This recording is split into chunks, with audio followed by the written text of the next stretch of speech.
Health টিপসে আপনাদের সবাইকে স্বাগতম জানাচ্ছি। আমাদের আজকের আলোচনার বিষয় খালি পেটে যেসব খাবার ভুলেও খাবেন না। ঘুম থেকে উঠে খেতে প্রায় কারোই ভালো লাগে না, এরপর যদি থাকে অফিস বা স্কুলের তাড়া তবে তো কথাই নেই। কিন্তু সকালের খাবার আমাদের শরীরের জন্য খুবই উপকারী, আর এক্ষেত্রে অবশ্যই কি খাবেন সেটা খুব জরুরি। বেশিরভাগ মানুষই ঘুম থেকে উঠে 1 কাপ চা অথবা কফি লাগবেই। খালি পেটে এমনিতেই অ্যাসিডের মাত্রা বেশি থাকে, তার উপরে উল্টোপাল্টা খেয়ে শরীরে আরও অ্যাসিডের পরিমাণ বেড়ে যায়। জেনে রাখুন এমন কিছু খাবার যা খালি পেটে ভুলেও খাবেন না।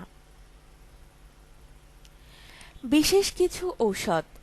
এমন কিছু ওষুধ আছে যা খাবার খেয়ে খেতে হয়। বেশ কিছু অ্যান্টিবায়োটিক আছে যা ইন্টেস্টাইন বা অন্ত্রের আস্তরণকে ক্ষতিগ্রস্ত করে। অ্যাসিডের মাত্রাও অনেকটা বাড়িয়ে দেয়, এর ফলে পেটের আলসার হওয়ার আশঙ্কা অনেকটা বেড়ে যায়। এছাড়া খালি পেটে অ্যাসিডের মাত্রা যেহেতু বেশি থাকে, তাই অ্যান্টিবায়োটিক তাড়াতাড়ি গলে যায়, ফলে তাদের গুণ অনেকটা কমে যায়।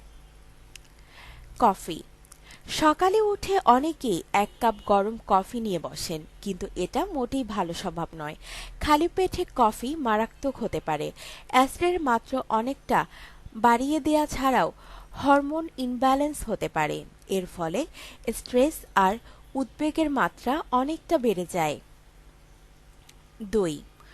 দইয়ের প্রোবায়োটিক উপাদান স্বাস্থ্যকর, তবে যদি এটা খালি পেটে খাওয়া হয় তবে স্বাস্থ্যকর নয়।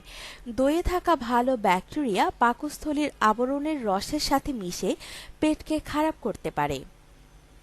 মিষ্টি আলু। আপনি কি জানেন মিষ্টি আলুর মধ্যে রয়েছে ট্যানিন এবং পেকটিন?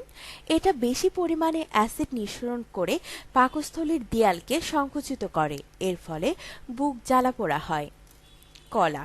খালি পেটে কলা খাওয়া হঠাৎ করে শরীরে ম্যাগনেসিয়াম বাড়িয়ে দেয়, এর ফলে রক্তে ম্যাগনেসিয়াম এবং ক্যালসিয়ামের ভারসাম্য নষ্ট করে। তাই কলা খালি পেটে না খাওয়ার পরামর্শই দেন বিশেষজ্ঞরা। চা। কফির মতোই খালি পেটে চা খেলে অ্যাসিডের মাত্রা বেড়ে যায়, এর ফলে অ্যাসিডিটি এবং পেটে আলসার হতে পারে। মশলাদার খাবার। সকালের নাস্তায় মশলাদার খাবার না খাওয়াই ভালো। মশলাদার খাবারে বেশি মাত্রায় মরিচ থাকে, যা অন্ত্রের ক্ষতি করে, এর ফলে পেটে ব্যথা এবং ক্র্যাম্প হতে পারে। পেটের আলসার হওয়ার আশঙ্কা থেকে যায়। সোডা। সোডা অত্যন্ত অ্যাসিডিক। এর ওপর যদি খালি পেটে কোল্ড ড্রিঙ্ক পান করেন তাহলে অ্যাসিডের মাত্রা আরও বেড়ে যাবে, এর ফলে পেটের ক্রাম্প বা বমি বমি ভাব হতে পারে। মদ্যপান। মদ্যপান শরীরের জন্য ক্ষতিকর, আর খালি পেটে মদ্যপান আরও ক্ষতিকর। মদের মধ্যে যেসব উপাদান রয়েছে সেগুলো অন্ত্রের জ্বালাভাব তৈরি করে। ঝাল জাতীয় খাবার। আমরা অনেকেই ঝাল জাতীয় খাবার খেতে ভালোবাসি, তবে খালি পেটে ঝাল জাতীয় খাবার খাওয়া ঠিক নয়। এর ফলে অ্যাসিডিক বিক্রিয়া হয়ে পেট জ্বালাভাব তৈরি হয়। আপনার জীবনকে আনন্দময় করে তুলতে এবং বিভিন্ন স্বাস্থ্য টিপস ও পরামর্শ পেতে আমাদের চ্যানেল সাবস্ক্রাইব, লাইক ও শেয়ার করবেন। ধন্যবাদ।